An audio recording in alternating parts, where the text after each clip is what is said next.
Nachdem gesundheitsbedingt ja eine Ruhepause verordnet war, verbrachten wir 4 Nächte mit etwas Kultur, gutem Essen und viel Chillen in Metsovo. Aber für eine Solotour war natürlich schon Zeit. So, da haben wir irgendwas, Feines will ich jetzt gar nicht sagen, was Interessantes, sagen wir es mal so, da steht jetzt ein Panzer. Es ist auch alles beschrieben, irgendwas von 1950, das soll ich gar nicht rauslesen. Der Rest ist in Griechisch beschrieben und dementsprechend für mich ganz schwer zu entziffern. Naja, scheinbar geht es um irgendeine Schlacht da hinten, das könnten so die Gefallenen vom Krieg sein und sowas, naja. Aber es gibt schöne Wanderwege hier, es ist übrigens auch der Wanderweg E6, also ein Fernwanderweg. Da steht was von 40 bis 41, okay. Ja, da kann man es ganz gut aushalten in der Ecke da. Man kann hier auch Skifahren, also wenn Schnee liegt natürlich noch. Ja? So, und weiterhin darf ich vorstellen, es ist der Katara-Pass. Die sind viele von uns schon gefahren, auch ich. Bevor es die Autobahn da unten gegeben hat, die E92, war das die einzigste Verbindung zwischen Igoumenitsa und Thessaloniki, also zumindest die einzigsinnige, und ist eben der Katara-Pass. Und dieses Gebirge ist auch das Katara-Gebirge. Wunderschön, ganz grün, auch kein Wassermangel oder sowas, sehr schön. Also mir gefällt das saugut. Da sieht man, man kann Skifahren, essen und packen.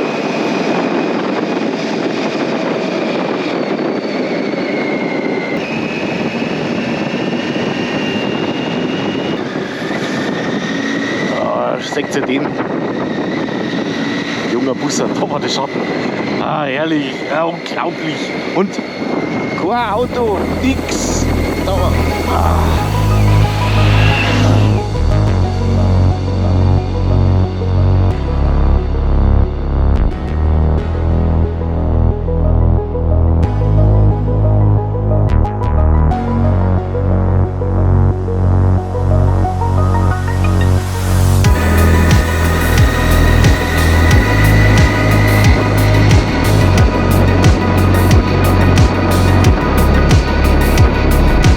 Da ist das verlorene Schaf, da ist der Schäfer, Kühe, alles schön, Wahnsinn, tolle Hochebene ist das. Ja, und da hinten ist irgendwo der Stausee, ich weiß nicht wie weit das noch ist. Bienen, vorne haben wir Bienen, dann diese Hügellandschaft, schön satt. Ich weiß nicht, ob man das sieht da, gell? Der ganze Hang voll. Das sind lauter Bussards. Und da oben, da ist ein Falke. Und der Kerl, der wird die ganze Zeit geärgert. Der ganze Hang voll mit Bussards. Da drüben hängen sie auch auf dem Dings drauf. Irre! Wahnsinn! Boah. Geil, geil, geil!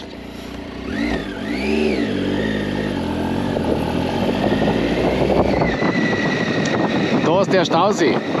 Mein Plan ist, dass wir wieder vorfahren bis in die erste Staumauer, wo wir beim Herfahren schon waren, und schauen einmal, ob man da einmal drumherum kommen kann. Laut Karte ist das machbar, aber ich weiß nicht, wie gut oder schlecht die Straßen sind. Aber das ist wunderschön, herrlich. Ich kann mich da total begeistern dafür.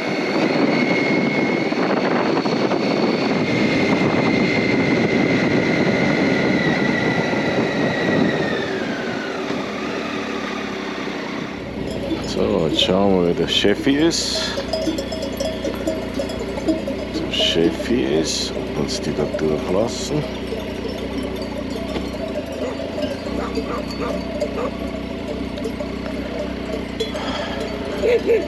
Jo, ich warte. Ich warte ab. Jo, wir warten, bis alle durch sind.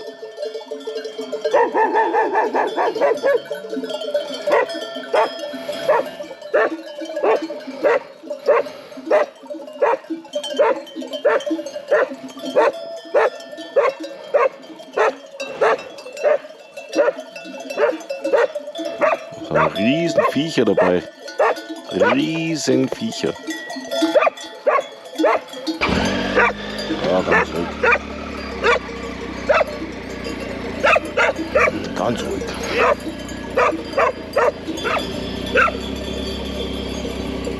Du die fahren Zahn, genau.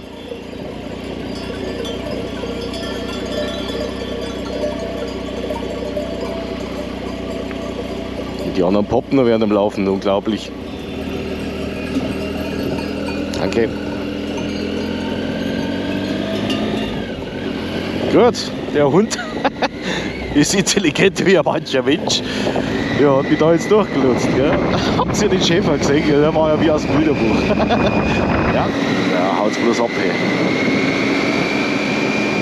Genau, gut. Das werden immer mehrere. Und ich kann einen töten müssen.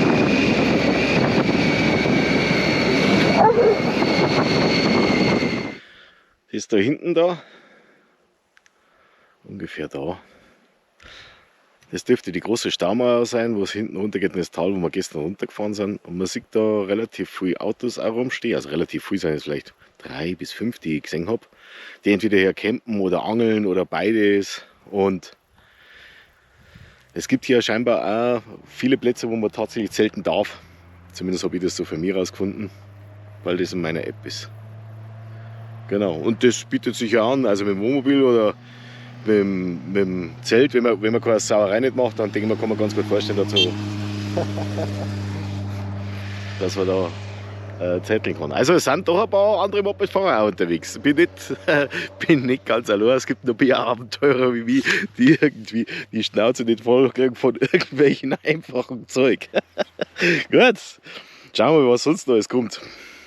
Habt ihr übrigens gesehen, der erste Aggressivhund war da. Allerdings war das ein Bandi von 6. Ich habe mir jetzt auch mein Verlängerungsstativ da mal her rausgebaut, damit ich das raushören kann. Wenn es da vorkommt, dann gibt es mir eins aufs Maul. Moped macht das, was soll. Es fährt richtig gut. Ich glaube, ich habe die Robinson-Insel gefunden. Die griechische Robinson-Insel. Wobei, ich glaube, im Normalfall ist die eher unter Wasser. Aber es gibt ein Floß, da kann man dann hin und her fahren. Da kann man einen Fährbetrieb aufmachen. Vielleicht ist es eine Geschäftsidee. Ein Business Case. Ja.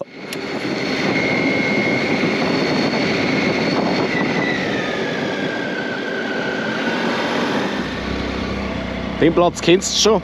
Oder den Platz kennst ihr schon. Da waren wir beim Herfahren, waren wir da auch schon mal. Man sieht jetzt da die Angler, dass das Wasser relativ tief ist. Eine Insel ist da vorne drin. Und wir schauen, dass wir jetzt da außen rumkommen.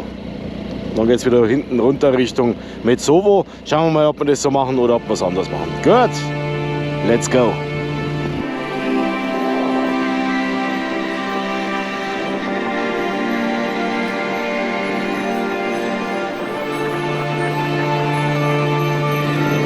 Das ist natürlich interessant.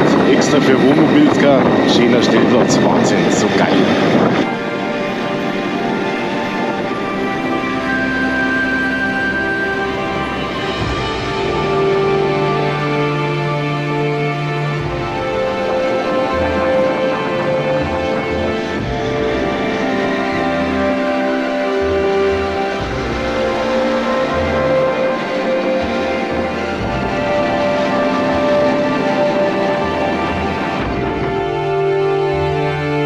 Jetzt sind wir quasi auf der anderen Seite, da drüben sind wir reingekommen oder zu dem See rangekommen, sind jetzt da außen rumgefahren und sind jetzt auf der anderen Seite. Die Hälfte werden wir ungefähr haben. Und immer wieder schön, unglaublich schön, wirklich wahr. Die Straße ist seit Jahren nichts mehr gemacht worden, aber ist durchaus fahrbar, also kein Problem. Man muss natürlich aufpassen, ist ja klar, muss man ja immer.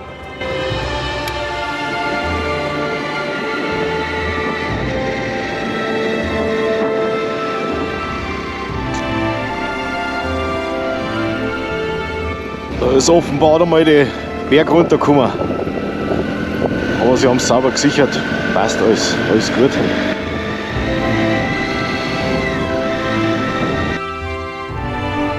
Jetzt glitzert die Sonne so schön da in die Wellen, voll im Wasser, auch wieder schön. Wow, toll. Und jetzt langsam wird es ein bisschen warm. Es hat jetzt dann so 24, 25 Grad, schätze ich einmal. Schauen wir mal nach.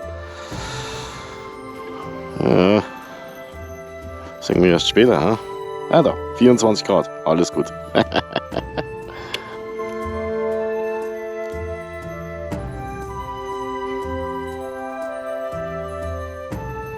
Jetzt hoffe ich, dass ich irgendwann Hunger kriege, weil ich habe nämlich noch eine Assisuppe mit dabei. Und dann kann ich mir meine Assisuppe mit meinem Gaskocher, mit meinem nagelneuen Gaskocher, mit meinem nagelneuen Geschirr, kann ich mir eine Assisuppe machen. Irgendwo am Wasser unten. Schauen wir mal. Ich habe gar keinen Hunger. Naja, wenn es ist, dann trinke ich halt einen Schluck Wasser. Und da haben wir jetzt nochmal eine Spezialaufnahme für die Mimi, wie die Straße da ausschaut. Nur so, das kommt relativ oft vor. Man sieht, das war mal eine richtig gute Straße, aber es ist nicht mehr notwendig, die Straße für den Verkehr zu erhalten, weil es drüben ja andere gibt. Und so wird natürlich nur das Nötigste gemacht. Aber man sieht ja auch, dass die Wohnmobile durchfahren können. Ja. Also geht dort alles, wenn man gesund ist.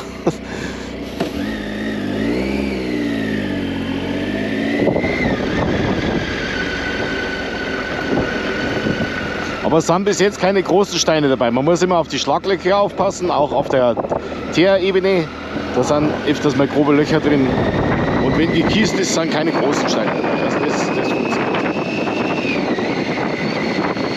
Ja, wir sind so ziemlich am Ende des Sees. Die Straße entfernt sich jetzt dann immer weiter vom See. Das ist eine tolle Gegend. Also wirklich, ja, kann mich da, ich weiß nicht, es wiederholt sich, aber ich finde das toll. Mir gefällt das saugut. Ein Ding will ich noch versuchen, und zwar sieht es so aus, als wäre da hinten ein offizieller Zeltplatz oder sowas. Zumindest laut meiner Karten. Die Straße schaut schlecht aus, aber ich will mal schauen, ob man da hinkommt. Genau. Gut. So, schauen wir mal.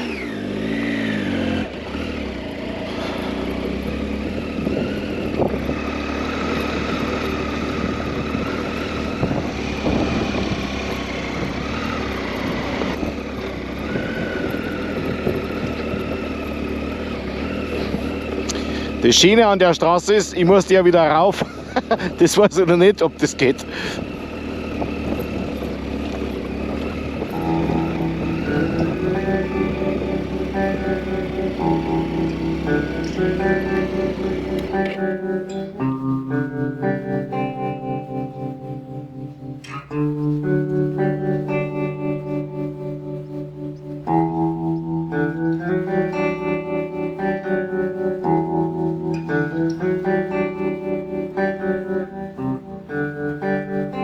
Meiner App ist das da ein mehr oder minder ausgewiesener Campingplatz, zumindest ist ein Zelt eingezeichnet.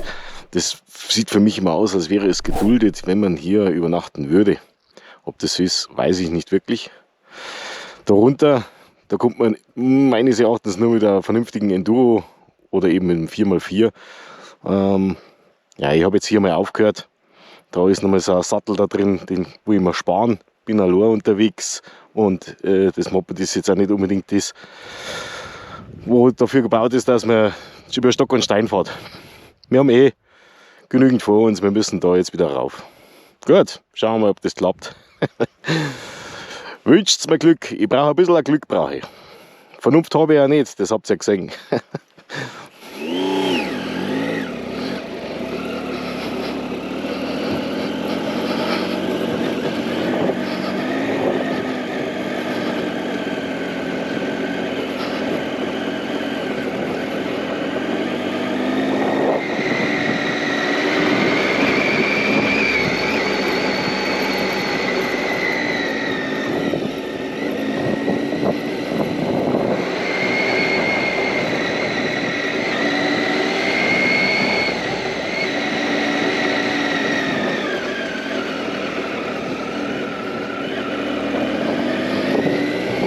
So, die Straße hat uns wieder. Alle. Der schaut unfreundlich. Ja, solange ruhig bleibt, ist ja alles gut. Da können wir jetzt noch mehr. Ja, die Mädels, glaube ich, sind nicht so auf Kratzbürsten da, nicht so auf Stress programmiert. Ja, obwohl die jung ist. Alles gut. Jetzt haben wir den Stausee endgültig verlassen und wir sind in der nächsten Hochebene drin. Ich bin mir nicht ganz sicher. Ja doch, das muss eine andere Hochebene sein, wie die vorher, wo wir hochgekommen sind. Die kommt hinten aber auf derselben Straße wieder raus, die auch wieder zum Katara-Pass führt. Ja, also da überlegen wir uns, was wir weiter machen.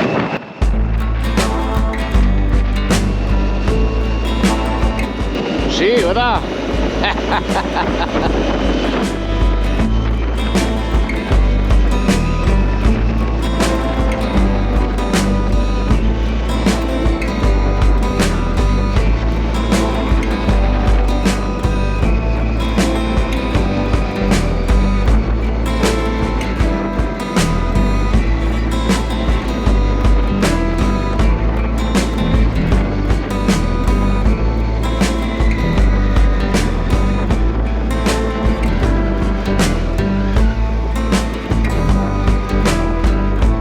Fast im Bayerischen Wald sein. Das kann fast im Bayerischen Wald sein. Da hätte man nicht so weit fahren müssen. Schauen wir da runter. Wieder schön. Wunderschön. Kiefern haben es recht viel da, Eichen haben es recht viel da. Ja. Und eigentlich alles andere auch. Also wir haben auch schon Birken und ach, was ist denn das gesehen? Fichten sowieso. Ja. Aber so ein bisschen vorherrschend Kiefern und Eichen.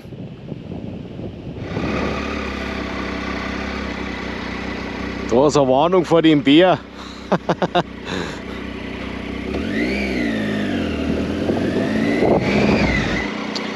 Ich weiß natürlich nicht, ob es eine intelligente Idee ist, da jetzt drauf zu fahren, aber ich will es zumindest mal ausprobieren. Gut.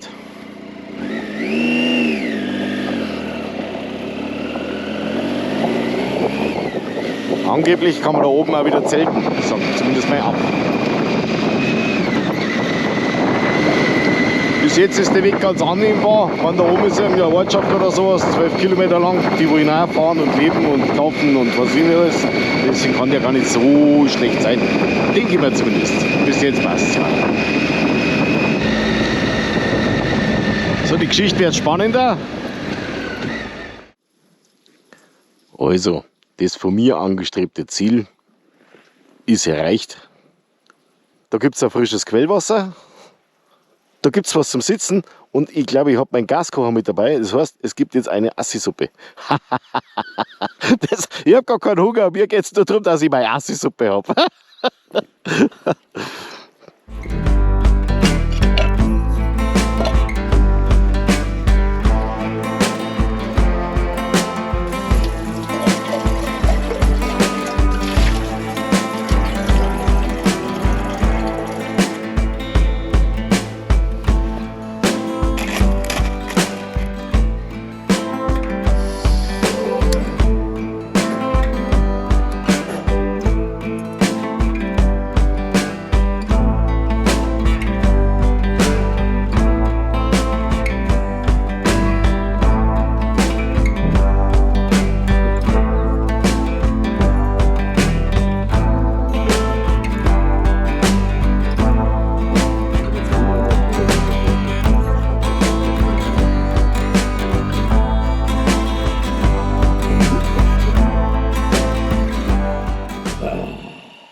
So, und natürlich muss ich den Weg, den ich vorher rauf bin, ja jetzt auch wieder runter. Und das machen wir jetzt halt, gell? Aber es ist nicht so wild, das passt schon, das kriegen wir schon hin.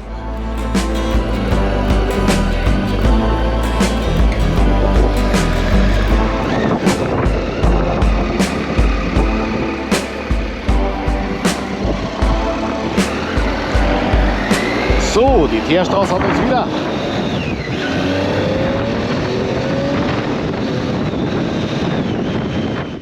Also darf ich vorstellen, wir sind direkt auf dem E5 Fernwanderweg, Europawanderweg. Gerade eben war noch ein Wohnmobil da.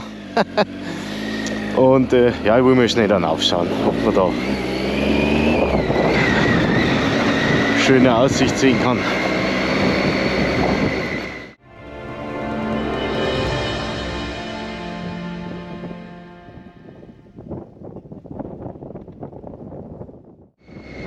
Da ist er wieder, der Berg der Farben.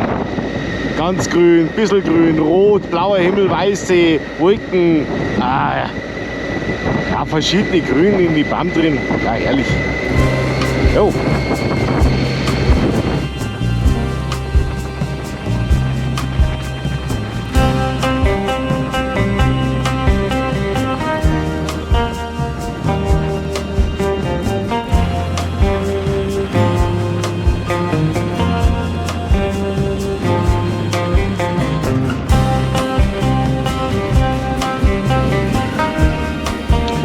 Keine Ahnung, was das ist, aber schaut aus, als hätte es einmal ein Ferienpark werden sollen.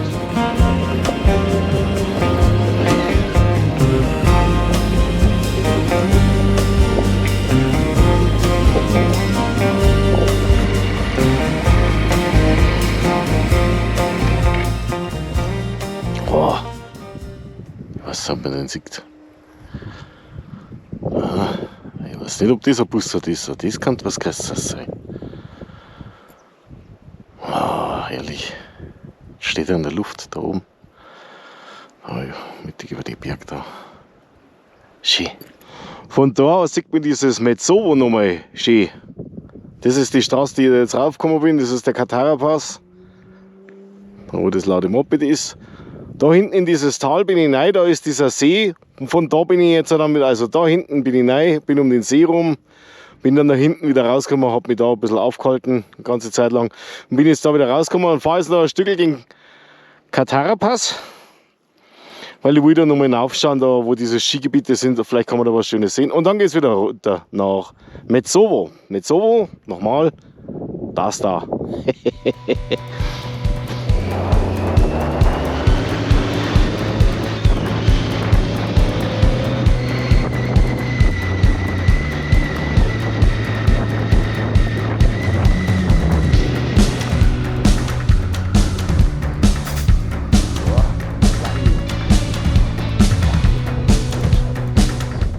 Man schaut das so, der Pass, dann hinten der See, riesengroße Berge da hinten, Wahnsinn, dieses Grün, herrlich, ja, Blick runter ins Tal, ja, Wahnsinn. Und die Tiger spielt komplett mit, macht alles mit, gell? Bis jetzt null Probleme, alles gut. Und der Fahrschutz, den haben wir jetzt schon ein paar Mal gebraucht, aber man sieht ja, sie ist nicht allzu hoch gebaut, sie ist relativ tief. Gut.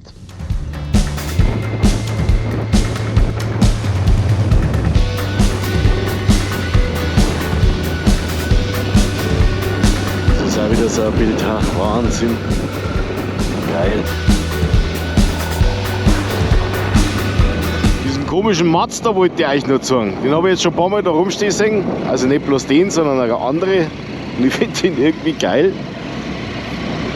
Die müssen ja, ich weiß nicht, wie das der ist. Auf jeden Fall ist es ein Mazda, das kann ich irgendwie rausfinden. Und die müssen da ja mal ganze Herrscher davon gekauft haben oder gekriegt haben oder weiß ich nicht. Und das schaut aus, als wäre der gar nicht aus Blech, sondern irgendwas Lokoplast oder so.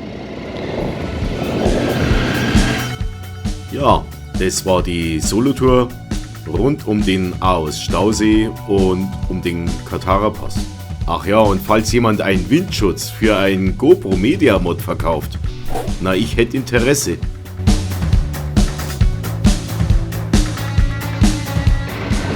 Okay. Ja, das ist ein Schnapsidee, das lassen wir bleiben.